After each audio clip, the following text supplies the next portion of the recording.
Are you having fun with towers falling? I'm having fun slowly seeing some of your challenges come in. I saw Ava's, I saw Handsome, and a couple of others.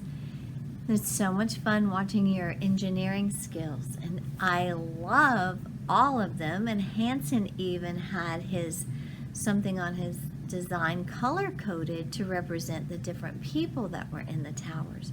Your creativity is amazing. I'm going to work with Seesaw and see if I can get some of your challenge pictures into a page so we can share.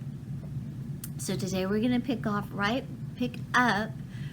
where we left off, and they were designing their tower. Sabine the engineer, who knew? We're proud of our fake skyscraper. Nervous, we wait to see if the ball falls. Others start over rebuilding. 1,000,000, no, 1,000,000,000,000 golf balls wouldn't have crashed the real towers. Ben looks straight at Sabine. No, she answers grim. You'll come to my house again, won't you, Sabine? And before Sabine can answer, he adds, Deja, my mom says come over whenever you want to. She likes Ray and Lita. We're a team, aren't we?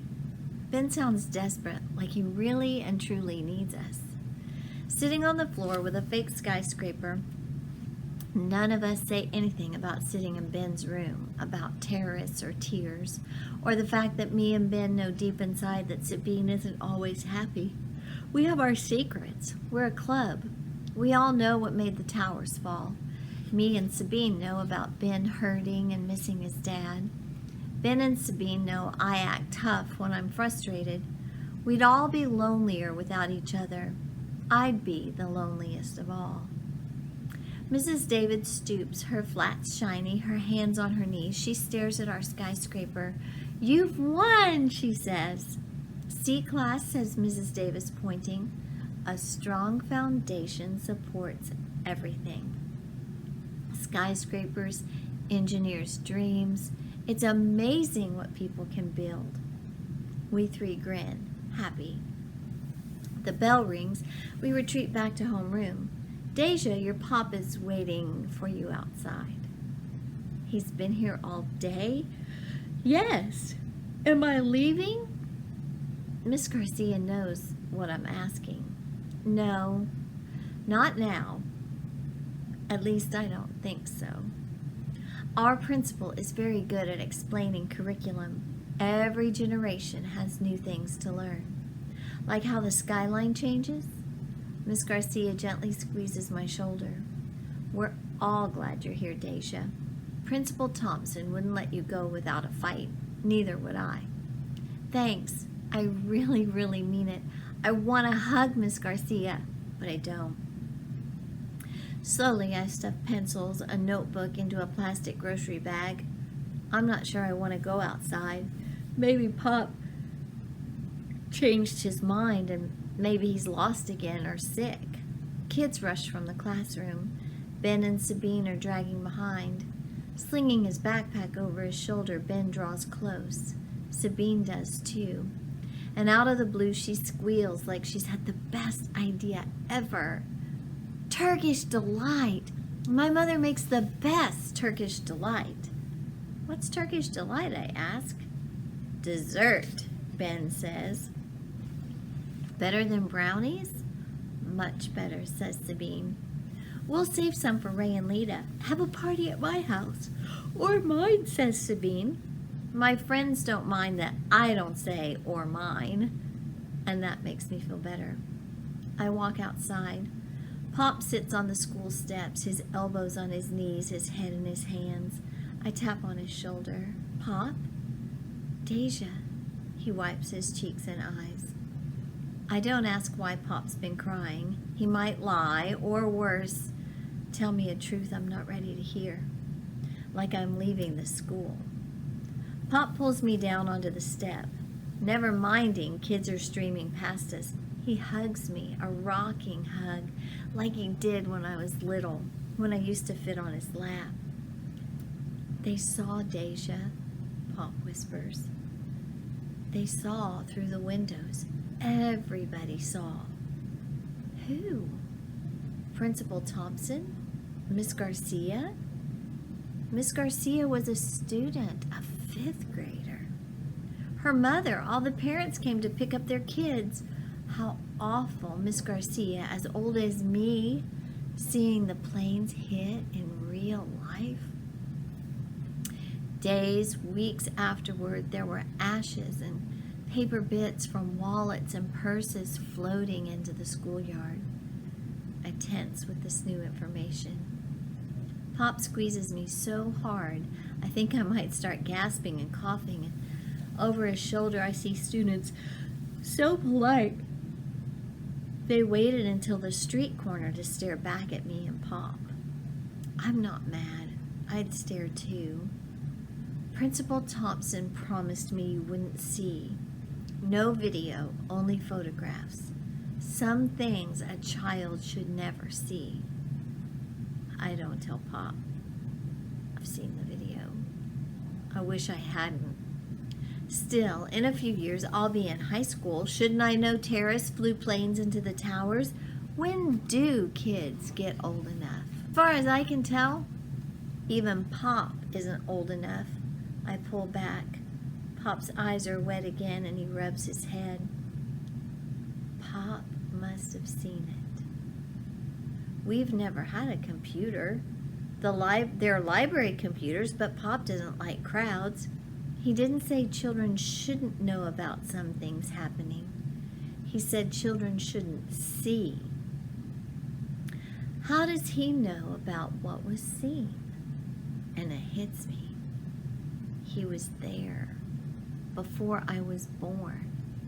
My world is shattered and my mind turns Pop's words inside out. Challenge ideas, assumptions, Mr. Schmidt said. History is relevant, alive, and personal.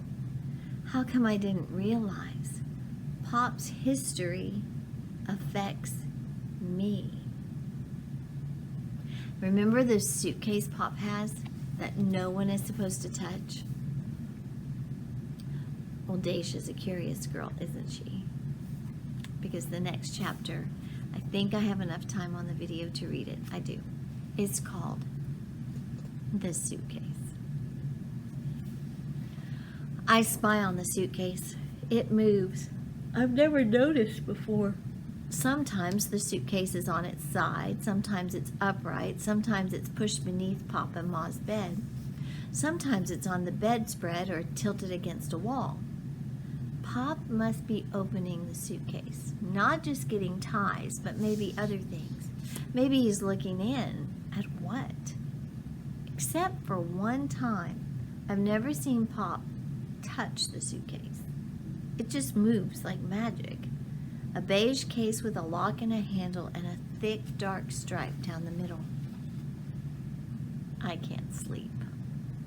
Lita curls up like a bird, and I like listening to her breathing. I like how warm she feels. In the dark, dark room, I think about how much I love my family.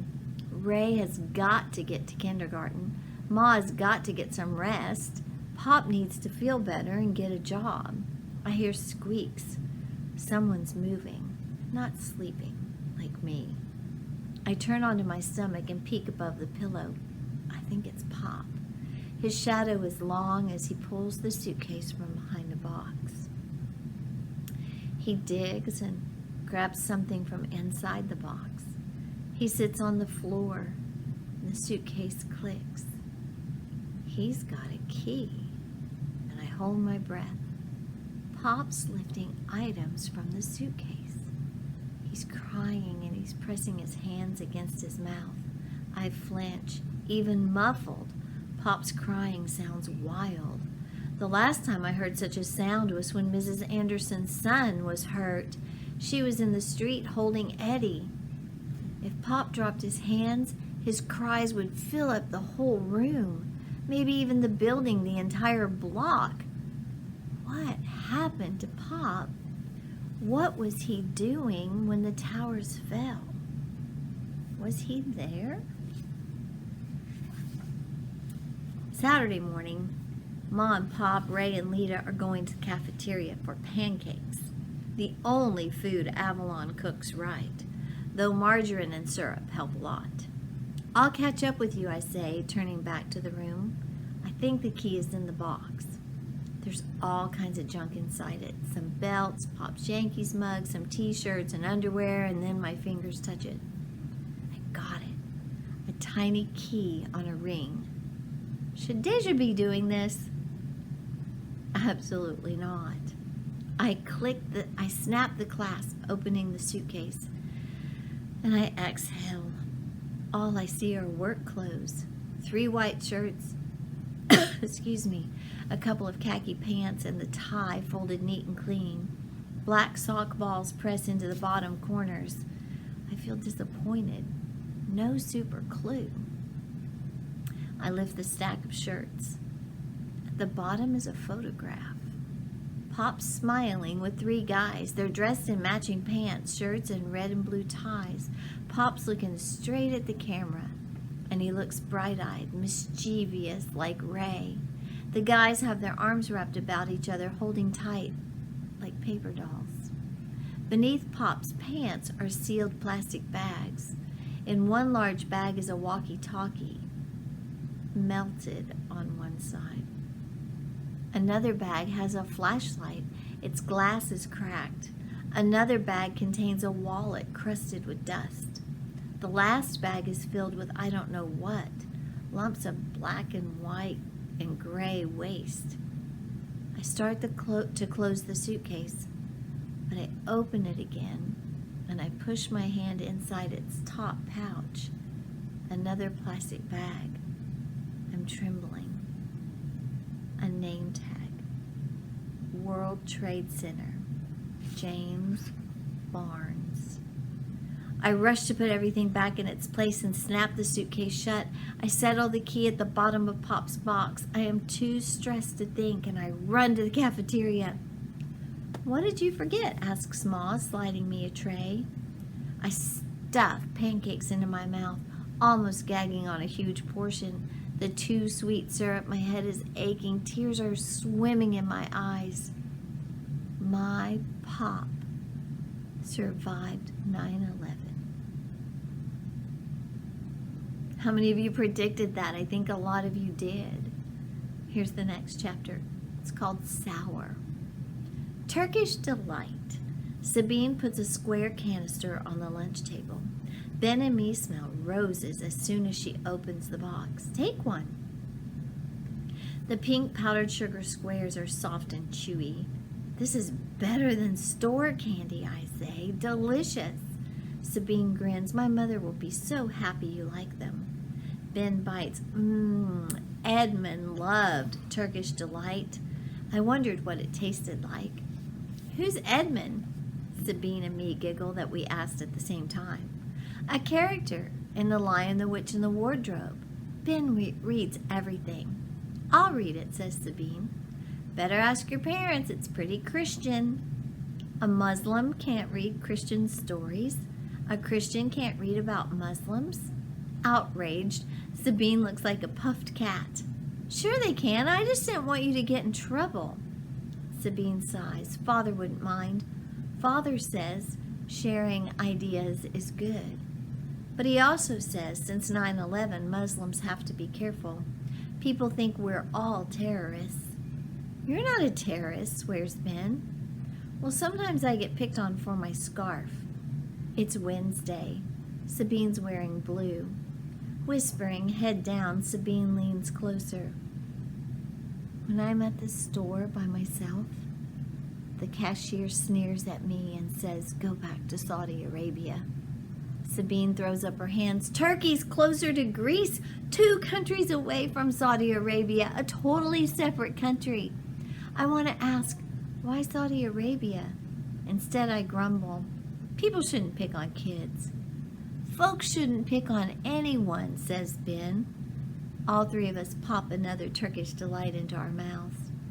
I knew blacks were discriminated against, also poor people, homeless people. I didn't know Muslims were too. Religious freedom, I say, chewing. Sabine and Bean both nod. I swallow rose candy and then I blurt out, my Pop survived 9/11. What? What did you say? My father survived 9/11. It's like the cafeteria has fallen away. Sound has been sucked out. There's no sense of anyone else in the room, just me, Ben, and Sabine. I squirm, feeling desperate inside. I want to see it, I say. What happened? All of it. How could a plane by itself make the towers disappear? Any computer can show us, says Ben. The school library? Not a good idea, Sabine says flatly, shaking her head. Pop's happy our teachers won't show any video. I don't understand. If Pop was there, at the two towers, why can't I see? Sabine, have you seen what happened to the towers? No, but my family talks about it a lot. With an internet connection, anyone can see. At the school, the public library, home, anywhere. Ben digs in his pocket. My smartphone. Sabine grips his arm. Maybe we shouldn't. I want to see. I feel sick. I do, and I don't want to see it again. But this time, all of it. Pop was there. I want to know what happened to Pop. Uncle Ahmet used to visit Turkey every year. Since the towers fell, he's always searched. He's held at the airport when he tries to fly home. Sabine releases Ben's arm. It isn't fair. What's Saudi Arabia got to do with anything? 15 terrorists were from Saudi Arabia, says Sabine. 19 in all, 2 from the United Arab Emirates, one each from Lebanon and Egypt. Without saying a word, Ben waves us to another lunch table farther back, and we huddle close. Ben types and searches on his cell phone. A small arrow appears on the screen. Are you sure? He asks. I nod. Sabine murmurs, yes.